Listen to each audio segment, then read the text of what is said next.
What if I told you that the price you see flashing on your screen right now for silver, the one that brokers quote, the one that headlines repeat, the one that most people just accept as truth, what if that number doesn't actually reflect what's happening in the real world? Not in a vague, hand-wavy kind of way, in a very specific, very measurable, and very important way that affects anyone who owns silver, wants to own silver, or is just trying to make sense of where this market is actually headed. Because the silver market is quietly experiencing something that rarely gets discussed on mainstream financial channels. There is a growing, widening, increasingly impossible to ignore gap between the price of silver on paper, the number you see quoted as the spot price, and the price, availability, and delivery reality of actual physical silver sitting in a vault in your hand or on a dealer's shelf. Understanding that gap, understanding why it exists and what it means, is one of the most valuable things you can do as someone trying to make informed decisions with your money right now. So let's walk through this together, step by step. No jargon walls, no doom and gloom theater. Just a clear, honest look at what the silver market is actually doing and why it matters to you. Before we get into the mechanics, I want to set a foundation. Silver lives in two worlds simultaneously. In one world, it's a raw, physical commodity, something you can hold, something that gets used in solar panels, electronics, medical devices, and industrial manufacturing at a rate that has been growing year over year. In the other world, silver is a financial instrument, traded on exchanges, packaged into futures contracts, ETFs, and paper derivatives that can be bought and sold millions of times a day without a single physical ounce ever moving. These two worlds have always been connected, but they've also always had a tension between them. And right now, that tension has reached a point where it's hard to look away. Let's start with what the spot price actually is, because a lot of people assume it means something it doesn't. When you look up silver price and see a number like $72, that is the spot price. It represents what 1 troy ounce of silver is theoretically worth for immediate delivery on major futures exchanges, primarily the COMEX in New York. Now, immediate delivery sounds like physical silver is constantly changing hands at that price, but that's not quite how it works. The vast majority of silver contracts traded on the COMEX, well over 90%, are never settled with physical metal. They're settled in cash or rolled forward into the next contract month before delivery ever has to happen. The exchange was designed this way. It's a price discovery mechanism, not a physical trading floor in the traditional sense. So the price it generates reflects the balance of paper bets, not necessarily a tight and accurate signal of physical supply and demand. Now here's where things start to get interesting.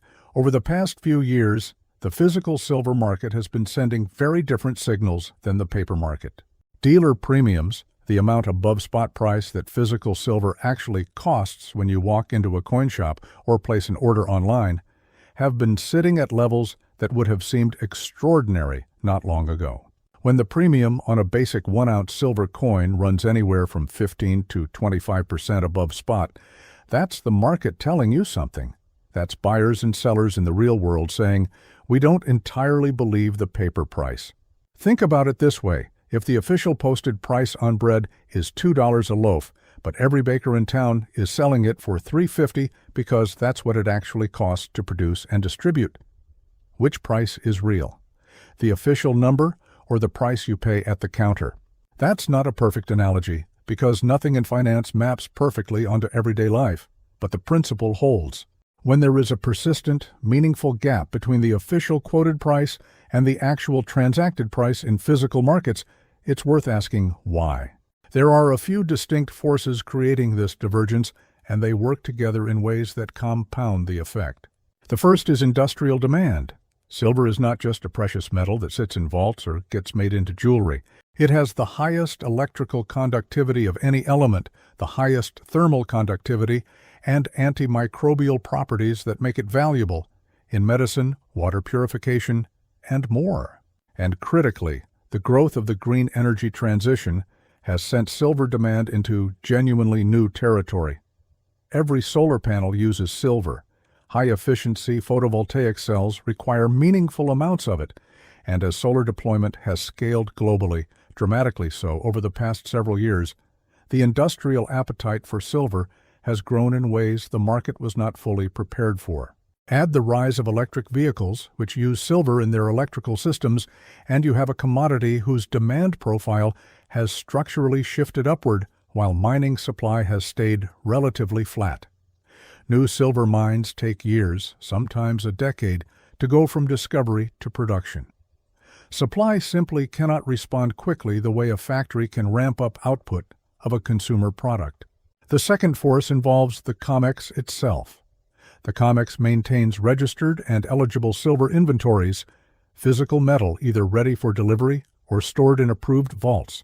Over the past couple of years, there have been notable episodes where registered silver inventories declined significantly.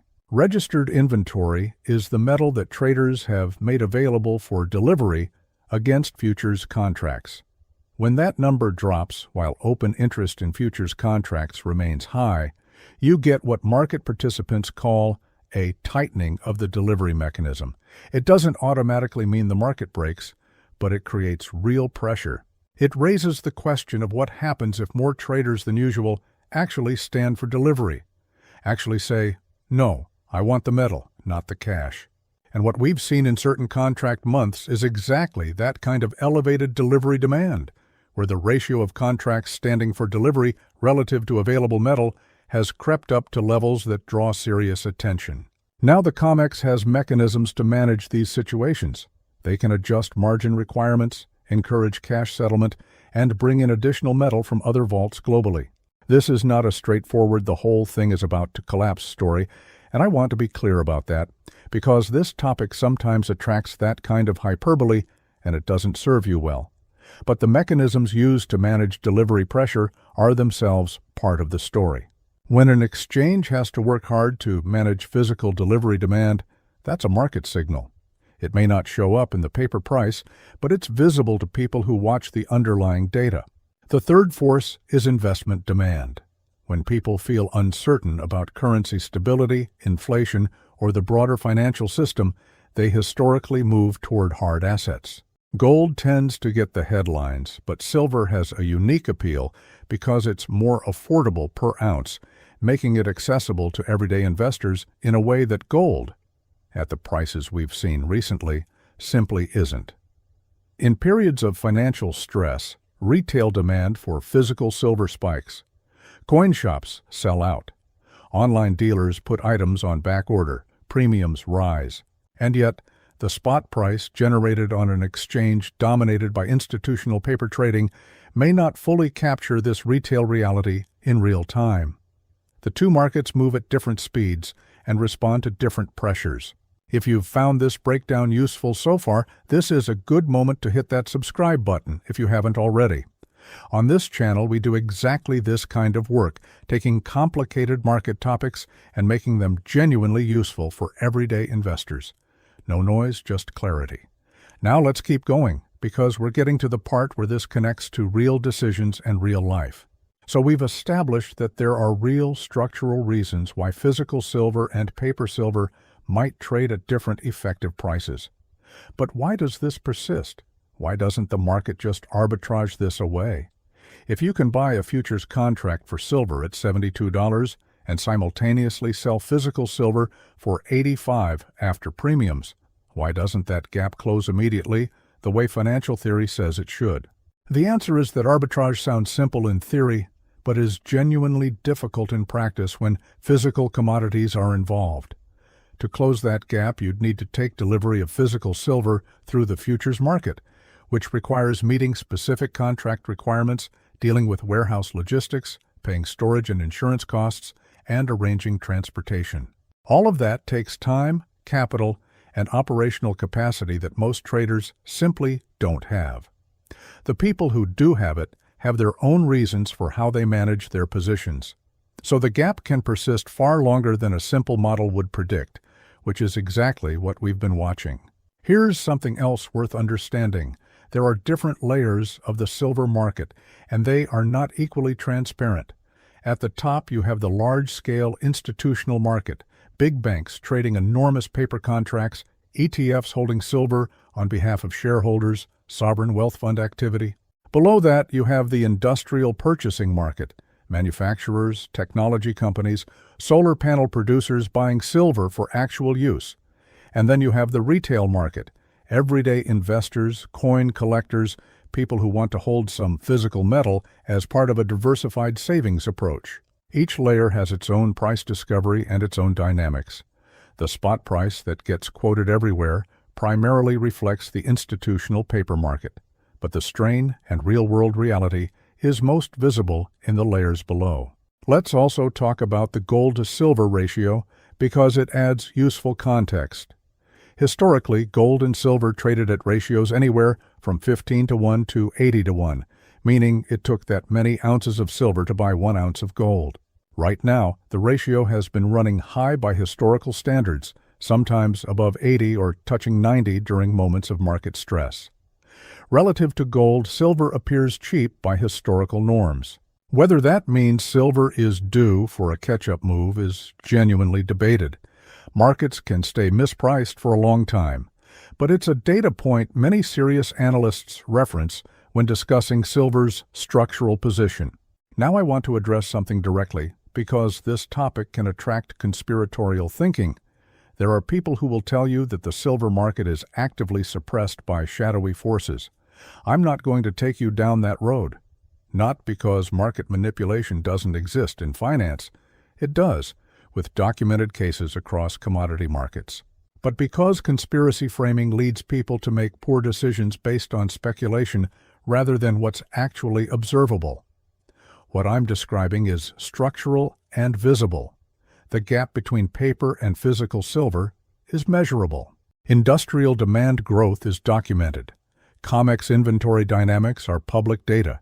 You don't need a conspiracy to explain the divergence. The observable mechanics of how the market is structured are sufficient, and that's a far more useful mental model. So what does this mean for an everyday investor? Someone who already owns some silver or someone trying to figure out whether it makes sense for their situation? Let me offer a few frameworks for thinking about this without telling you what to do with your money, because every person's situation is different. First, understand what you're buying when you buy silver in different forms.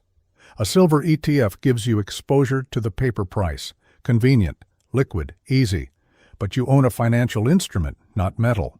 Physical silver, coins, bars, gives you something tangible that trades in the physical market, which, as we've discussed, operates at a different effective price. Neither is inherently better. They serve different purposes, and knowing which one you have matters. Second, premiums matter more than most people realize.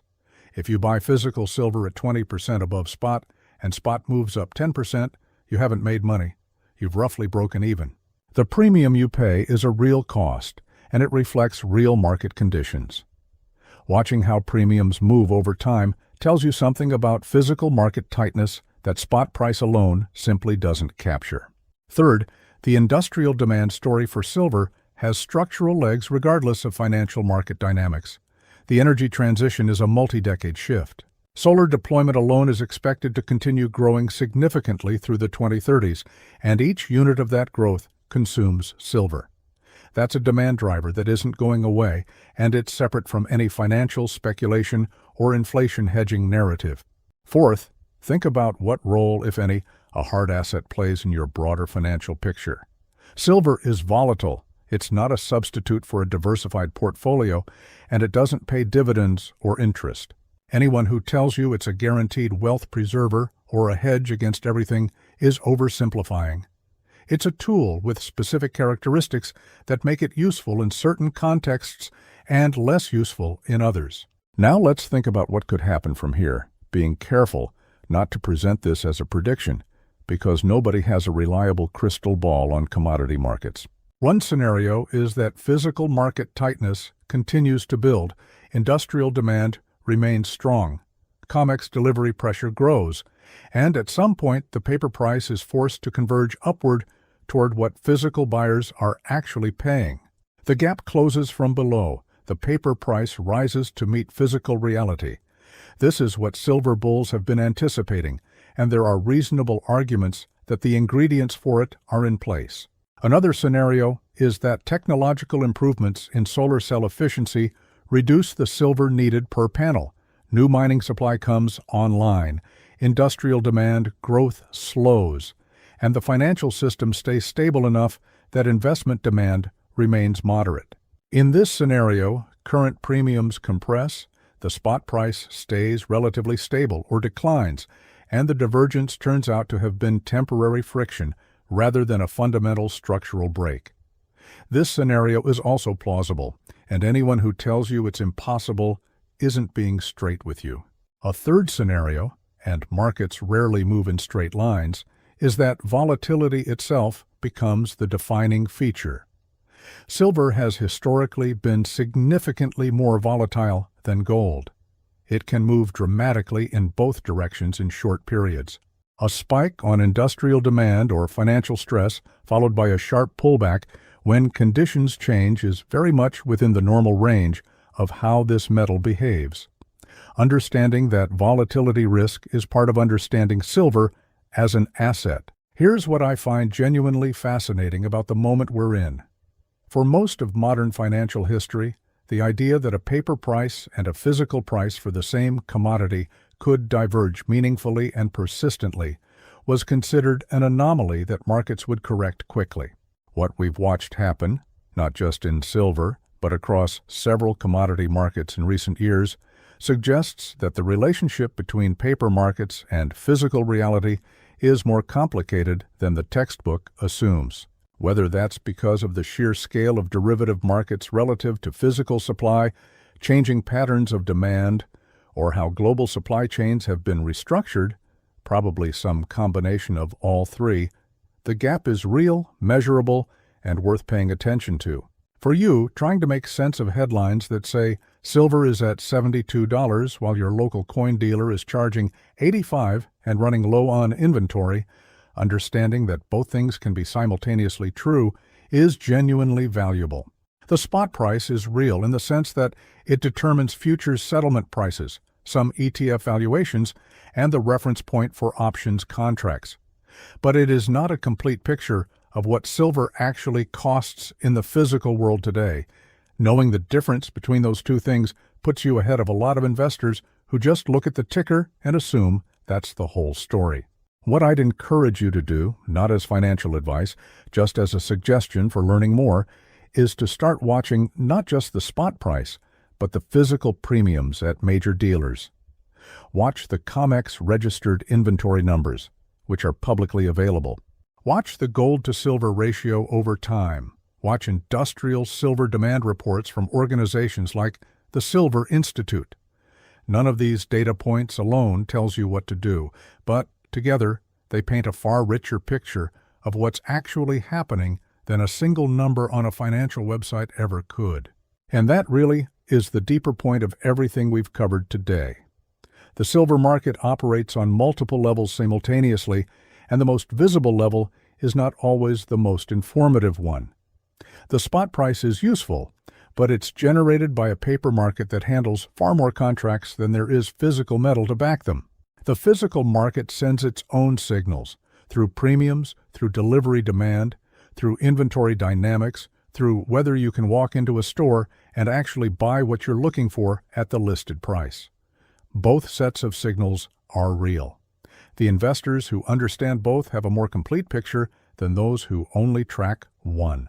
Silver has been a store of value, an industrial input, and a financial instrument for thousands of years. The tension between its financial and physical identities is not new. What might be newly significant is the scale of the paper market relative to the physical one, the speed of industrial demand growth, and the global complexity of supply chains. These are the specific conditions creating the divergence we've been examining today, and they're worth watching carefully as this story continues to develop. The goal here is not to alarm you or push you toward any specific decision. It's to give you a clearer map of the territory. What you do with that map is entirely up to you, reflecting your own situation, your own risk tolerance, and your own financial goals. If this kind of deep dive analysis is useful, and I hope today's has been, hit that like button, leave a comment with your thoughts or what you'd like us to cover next, and subscribe if you're not already part of this community. We cut through the noise and explain what's actually happening in markets in a way that's useful for people who aren't sitting on a trading desk all day. Silver's paper trap is not a mystery once you understand how the market is structured. The $72 spot price isn't a lie in the sense that someone typed in a false number. It's a real price generated by a real market, but it is an incomplete picture. And in markets, incomplete pictures can be costly if you're not aware of what's missing. Now you know what's missing. That knowledge is the beginning of better, more informed thinking about one of the most structurally complex commodities in today's market. Thanks for watching. I'm John Smith, and I'll see you in the next one.